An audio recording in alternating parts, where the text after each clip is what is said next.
You're listening to the B2B Revenue Executive Experience, a podcast dedicated to helping executives train their sales and marketing teams to optimize growth. Whether you're looking for techniques and strategies or tools and resources, you've come to the right place. Let's accelerate your growth in 3, 2, 1. Welcome, everyone, to the B2B Revenue Executive Experience. I'm Carlos Noche, and I'm joined by my podcast partner, Lisa Schneer. Say hi, Lisa. Hi, everyone. Welcome to the show. Today, we're going to be talking about some common mistakes companies make in regards to marketing and hopefully get some actionable tips that are really ultimately going to help us drive an increase in our profitability. And to help us out with this important topic today, we have Sheila Kloefkorn, who is an award-winning business growth expert with over 30 years experience helping mid and enterprise-sized companies increase profits and revenues, and is also the president and CEO of her agency, KEO Marketing, which is a full-service B2B marketing agency. She also serves her clients by being a fractional CMO, putting her best practices into practice every day. Sheila, thank you so much for taking the time today, and welcome to the show. Thank you, Lisa and Carlos. I'm excited to be here. Thanks. All right. So before we jump into the good stuff, the even better stuff, we like to start off with getting a little bit of insights into Sheila. So what might be something that you're very passionate about that those that only know you through work might be surprised to know about you? Oh gosh, I am really passionate about marketing, which having done it for 30 years, I would need to be. Marketing's really changed over the years. So I used to run operations for a large marketing agency in New York City in the 90s at the time of the dot-com bubble burst. So I had the chance to be the first advertiser on GoTo, which Yahoo bought, which kind of gave Google the idea for Google AdWords. So I've been doing this a long time. I've seen a ton of changes over the last 23 years since I started my agency. And the really cool thing about it is that there's so much innovation in our space. So every time you think, oh my gosh, this is the way to drive leads and it's really driving leads, then something will happen and then it doesn't work as well. But just as fast, some new method will come out that enables you to do better differently. So if you're an adrenaline junkie like me, that is an exciting place to be, where there's always some new solution that we can offer to our clients, or if you're doing marketing in-house, there's always a new solution for getting people to engage with your brand. And I'm particularly passionate about B2B marketing because I talk about this when I hire people into our agency. A lot of people say, I want to go into marketing, the sexy kind of marketing. I want to do fashion, or I want to do food or things like that. And there's definitely a place for it. But I'm really passionate about helping companies who make our worlds work. So whether it's a data center, people will say, my stuff is in the cloud. Well, it's not actually in the cloud. It's in a data center in a physical building somewhere. And so helping data centers, helping cybersecurity companies keep companies and people secure, helping, IT services companies, help companies do what they do better and more remote. All of those things, I'm a little bit of a nerd, but those things get me really excited. And really my reason for being, the reason I've been doing this for so long, is that I love helping people have their dream lives. So whether it's people inside my company, getting the career skills they need to go where they need to go, or helping them, travel the world because we've been a remote office for 23 years, or most importantly, even with our clients, they don't talk about it this way, but every business owner that we work with, every executive team has goals. And if their company hits those goals, then they get their dream lives too, whether that's an exit event, whether that's, acquiring another company and expanding, whatever that is. And I just get really juiced helping people get their dream lives. And that's what I've been doing all this time. I feel like I have my dream life, being able to help people with that stuff. And that's what I get really excited about. That's awesome. I love that. It's like mission driven. I want to help you get your dream life. Work with me. I love it. So let's start with can you help our listeners understand a little bit about what exactly you offer as a fractional CMO plus team, and why might an organization want to go that route versus hiring someone internally? Sure, absolutely. It's really simple. I started out as a consultant, as a fractional CMO, and then I added more people to serve companies better. So we've actually been doing this for our entire existence over these 23 years. And marketing is difficult. I mean, lots of companies are used to either having in-house teams or they are used to hiring an agency. But there's some challenges with each of those. And today it's even more difficult. So marketing is more sophisticated than ever, and achieving standout marketing and sales results requires specialists today with lots of experience, whether you're doing Google ads or account-based marketing or leveraging some new platforms and all the technology that goes with it. It's hard as a mid-market company to have the specialists and afford them. It's also difficult to have a senior level chief marketing officer at most of the budgets of a mid-market or small company. But yet those mid-market and small companies need to compete with much larger companies who have bigger budgets. So we've refined a program where you can get a part-time chief marketing officer, that's me, and a team, and you can outsource all of it. So if you're a company who's hired an agency, most CEOs get frustrated because it sort of puts them in the position of having to be the CMO because they have to do all the translation from what's happening in the agency to the rest of their leadership team. So they are typically the go-between with sales, with product, with any of the operations teams or administration teams. And so by having a fractional CMO, they can do their job as the CEO, and I will interface with the other members of the marketing team. We can also bring senior level strategists and executional folks to deliver on that strategy. So you get the strategy, you get the messaging, and you get the execution at a fraction of the cost. It's typically about the same cost as hiring a VP or a CMO level marketing specialist, and you get the whole team. So for our clients who have this model, it allows them to scale and operate at a higher level at a much less cost than they would if they did it in-house or if they were stretched and tried to, do it with an agency alone. So it allows them to avoid building out an expensive senior level marketing team. It helps them avoid hiring generalists that fit their budget but don't have the specialized experience that the company needs. And most of all, for a CEO, it helps them avoid having to manage marketing themselves, which takes them away from the real job that they have. Amazing. And it's also reducing risk, is it not? Like, in a way, you're getting that expertise, but also you don't have to have someone on your payroll with benefits, with 401k, so ultimately it's a little easier. It's oddly a little less commitment than a full-time hire anyway. And you're getting what you're getting for expertise. Absolutely, because too many businesses struggle with not just the cost, but also wasting money on marketing that doesn't deliver results. Yeah. So we are a very results-oriented agency. And as the fractional CMO, I think about our client's business as if it was my own. We would never show up and say, we did the thing that was in our statement of work.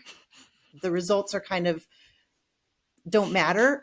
We will proactively come and say, this part of the program isn't working. We need to make a change, or we've noticed this change in your industry and we think you need to get ahead of it. And this is how we would do that. So we are constantly operating as though we are in-house, even though we are outsourced. That's the I spend your money like it's mine, right? Level of comfort. So I guess getting into a little bit of the nitty gritty here, when you go into a new client, what are some of the processes that you commonly recommend based on making the biggest impact in the shortest amount of time? Mm-hmm. Well, the most important thing that we do is that we do an audit of the marketing. And that involves a conversation with sales where we have to get really clear about who is it that they're trying to get as new clients or customers and who delivers the highest margin. Most inexperienced companies or marketers tend to they're like, we are really great for the commercial real estate market. We just need to get everybody in commercial real estate. No one has the budget for that. So we ask a lot of questions about, okay, probably 20% of your clients deliver 80% of your revenue. What if we could deliver you 5 more of those 20%? What would that do? And what kind of budget or runway would that give you to be able to expand? So we are very focused on who can we get to generate the results that you need and then expand. We also look at what is the relationship that you're developing with your prospects. And most people don't think about it as a relationship. They think about it as a numbers game. And it truly is a numbers game. But if you can develop a relationship, so you think about, where do these people hang out? What do they care about?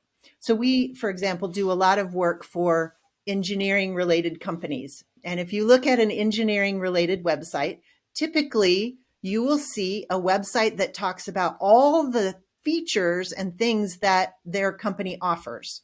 We offer this product and it has these specs and it's awesome because it delivers this throughput and it's amazing. And it's a very engineering oriented thing.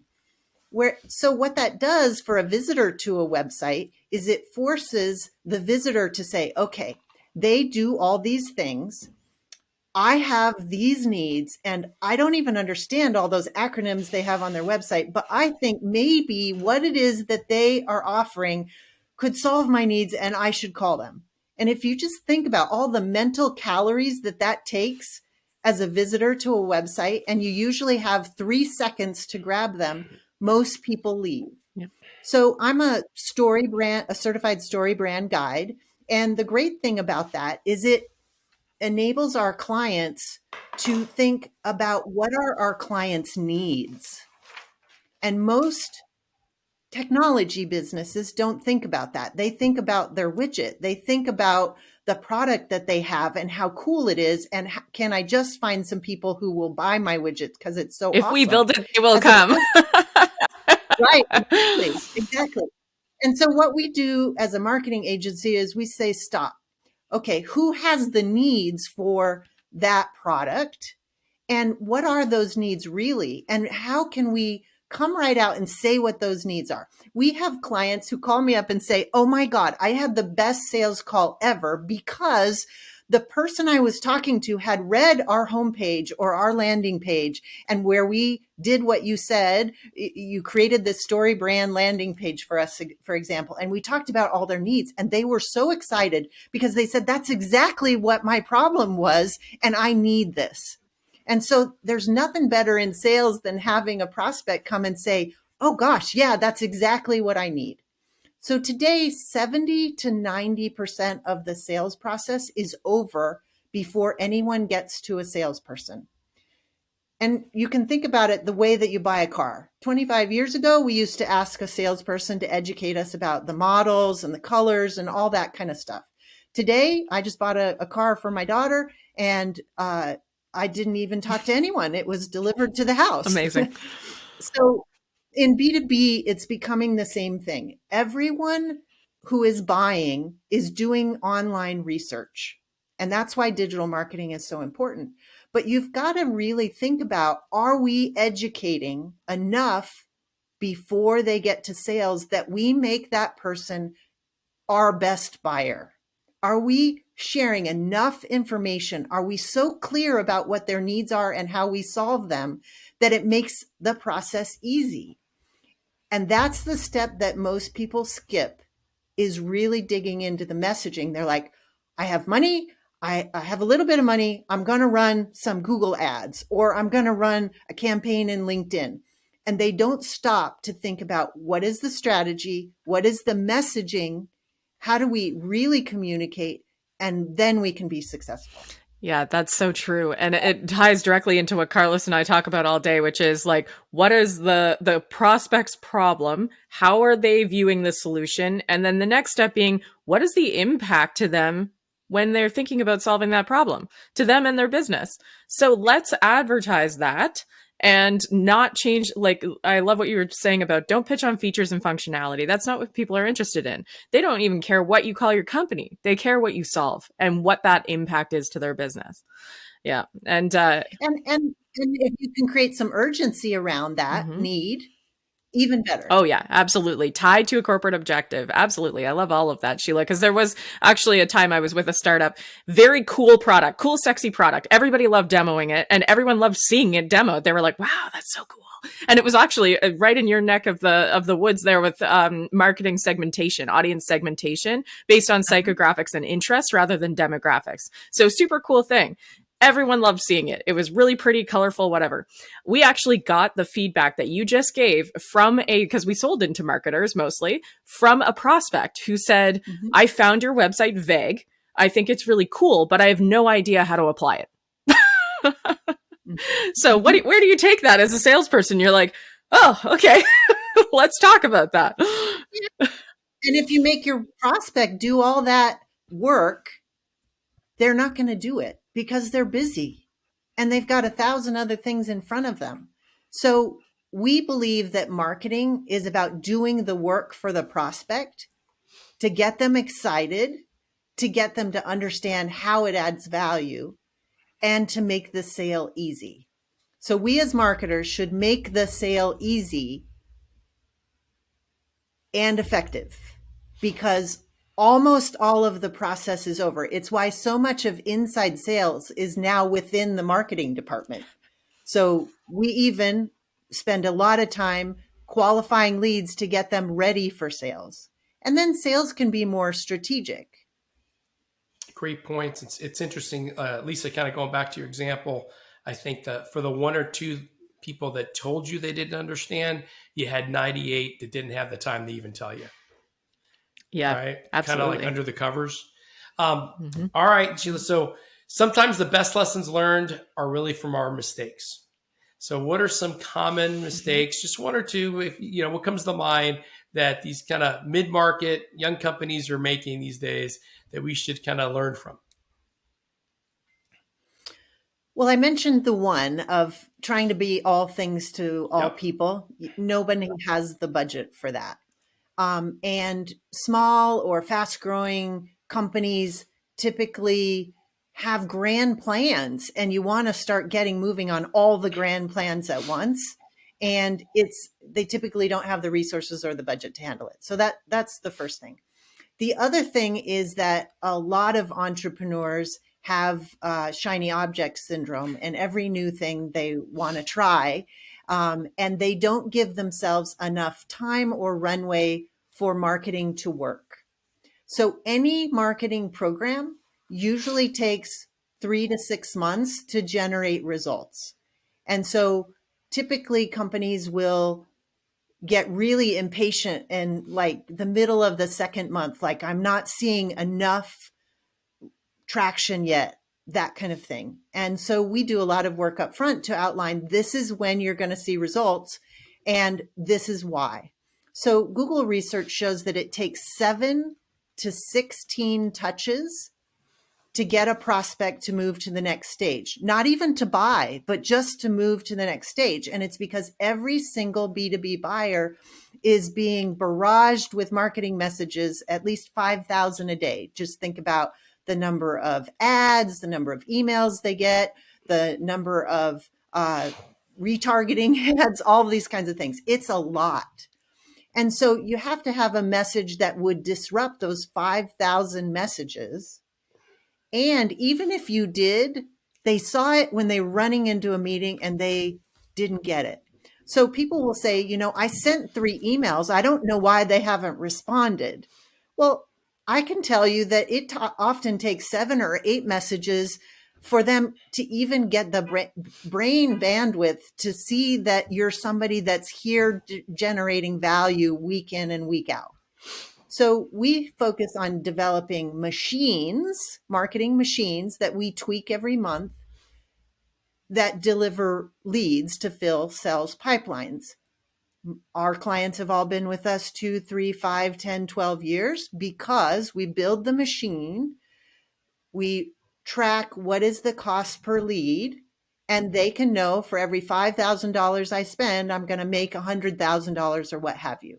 But marketing today requires a machine. It is not a bunch of projects or experiments, although we definitely believe in experimenting.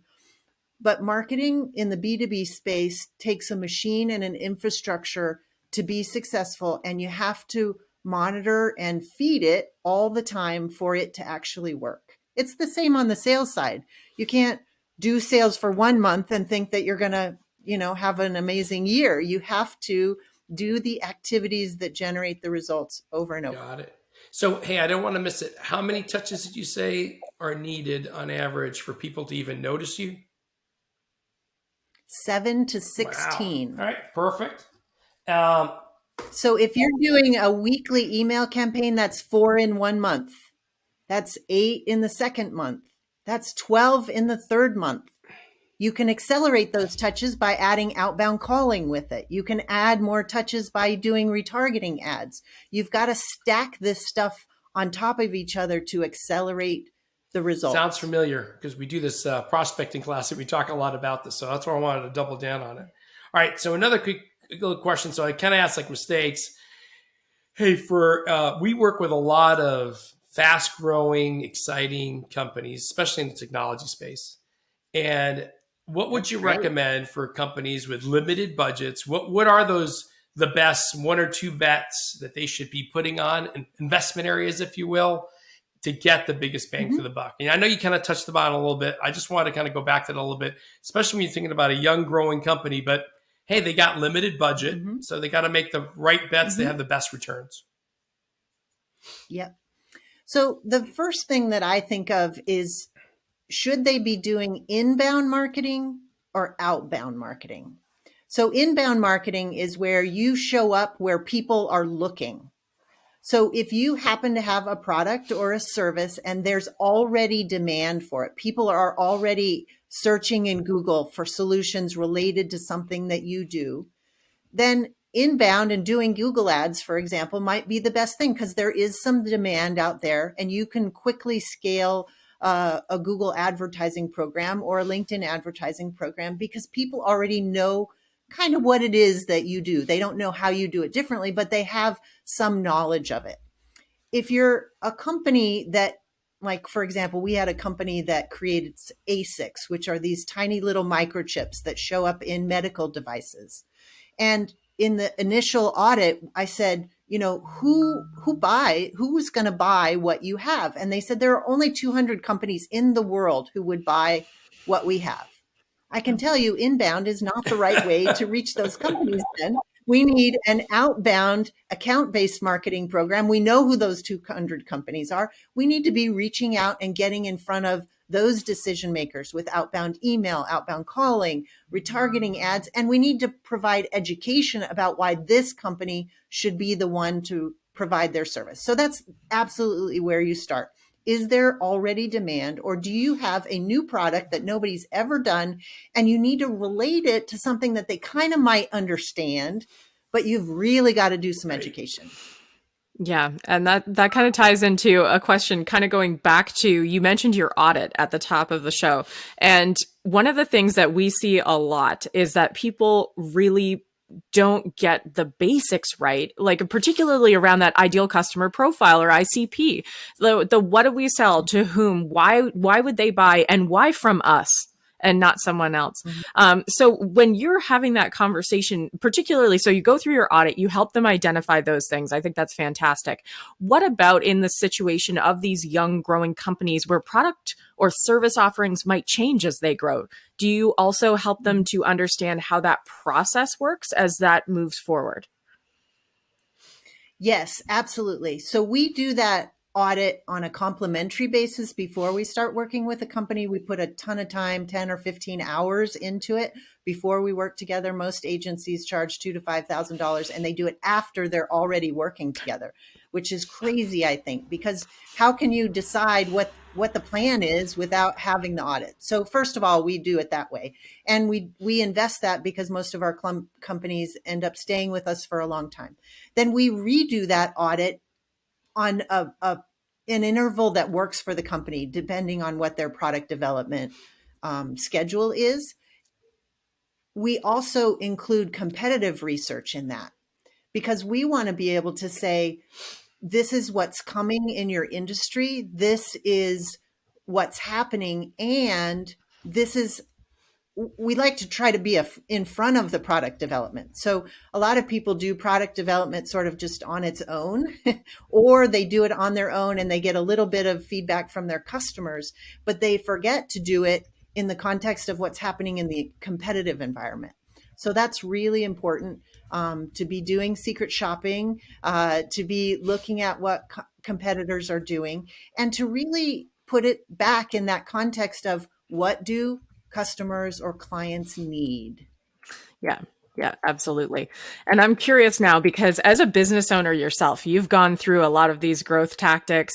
And I would like to point out also as a female business owner, you have built and run a successful business. And I'm curious, as also a female entrepreneur, what unique challenges do you feel like we face along the way? And do you feel like it's getting any better? Oh gosh. It's a heavy one. I'm Um, sorry, Sheila. I saw a lot of your awards were related to women in business, women leaders, and I just got inspired to ask you this question. Oh, well, thank you. Thank you. And I'm really blessed to have had this incredible journey. I think that today it is much easier to be a woman entrepreneur than it used to. I was at the Arizona Technology Council big gala event a couple of weeks ago, and I was saying, when I first started my agency, I used to go to a CEO roundtable with 12 other CEOs, and I was always the only woman there. And they would sort of verbally pat me on the head and say, "Oh, Sheila, you have a lifestyle business," and really were patronizing. I can tell you that that does not happen today. So, 20 years later, it is definitely a warmer swimming pool for women. But I think the beauty of what we bring, a lot of what I just said about knowing your prospects' needs, focusing on relationships, women tend to do that really well. And so I feel like it's kind of my secret weapon that I think about things that way. I think it's my secret weapon that I am always trying to tease out the relationships in our marketing and our messaging and all those kinds of things. So I tend never to focus on the hard stuff. I focus on the gifts in the whole thing. And I feel incredibly blessed to have had so much wild success, to have helped so many companies go public or exit or, become the biggest ones in their industries. I just, my team gets kind of demoralized sometimes, like we'll help a company triple in revenue in a year and a half or something. And then they'll go out and get acquired. And then, we won't be a part of that package. And they're like, how could we do so great and then get fired, basically? And I'm like, because that's our journey. That's what we do. That's why we're here. And so, I think there's certainly some challenges from being a woman entrepreneur. There's also a lot more support out there than there ever has been. And there's so many men who are helpful in a way that didn't used to happen. I was just at another big event, and male publisher of a business magazine was talking about how important it is to bring women into leadership teams and people of color into leadership teams. And this was a white guy talking about how important that is. So I think men also have come a long way, and it's just a really exciting time to be in technology and B2B. I agree. I've had some extremely supportive men and throughout my journey in my own entrepreneurship. And I do think that with the diversity and inclusion initiatives we're seeing coming the forefront, we as a company are seeing those requirements become actually part of our contracts, part of our RFPs. And that's something that it's so lovely to see pushed to the forefront and really, really have the investment behind it. We also had the pleasure of having Udi Lettergore from Gong. He's the CMO of Gong. And he actually mentioned on the podcast that the recordings that, all the intelligence that Gong collects show that women are better listeners. It's like, really? I'm shocked. And for our clients who use Gong, we absolutely see the same thing. It's awesome. Right? Yeah, it's great. So I think there's a lot we can learn from each other, and the diversity is absolutely awesome. Our company is more diverse than it used to be. Our clients' companies are more diverse than they used to be. And it really takes all of us. It really does. Yep. It does take a village. Fantastic. Well, let's change direction just a little bit here, Sheila, because we ask all of our guests 2 questions at the end of every show. And as a CEO, revenue executive yourself, you are often the target for prospects or to be prospected to. So when you receive a cold outreach, no warm introduction, no referral, nothing, cold outreach, what do you require to really earn A, your attention, and B, potentially even a response? The ones that stand out for me are the ones who've done some research about what my needs are. The same way, the flip side of what I've just been talking about. So, and it's more than saying, I saw that you did this on LinkedIn, or I saw that your company got this award, or I saw that you're successful. They're making that stuff up. They're still using a template that isn't very specific. Now, if it's a small revenue item, that might work. But if it's a considered purchase, if this is a $10,000 or more a month type of program they want me to buy, then they've really got to provide some insights that would help. Because I'm already thinking that I've got this stuff solved. I'm doing what I'm doing. They need to disrupt me with some powerful insights about how I could do how I could run my business better. Like, I literally get emails, just like every company does, wanting to help with my company's SEO. Well, we do SEO. Like, that's the first thing they should have noticed, that I'm not their target market. Or I can help you generate more leads. Okay, well, we're a lead generation firm. Like, that's just silly. So true. I see a lot of those too. All right, so I got our next question, which is our acceleration insights. But before I jump in there, Sheila, I just wanted to say thank you. Not all marketing professionals are equal. And I'm not knocking anyone, but I love the way you kind of looked at the business from a customer's buying perspective, and how you made it more practical and actionable. Marketing campaigns, just like sales campaigns, if they don't result in success, then they really didn't achieve their goal. Even if we were on time and on budget, doesn't matter, because it didn't achieve the ultimate goal to drive more business, to get more eyeballs, to whatever you want to make that goal be at the end of the day.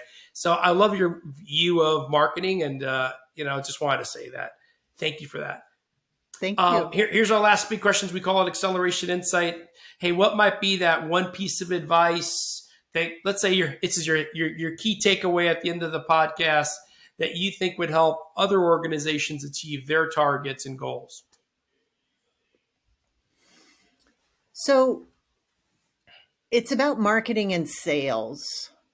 And if you're a company that has those in 2 different departments, then it has to be the top priority of the company to make marketing and sales work really well together.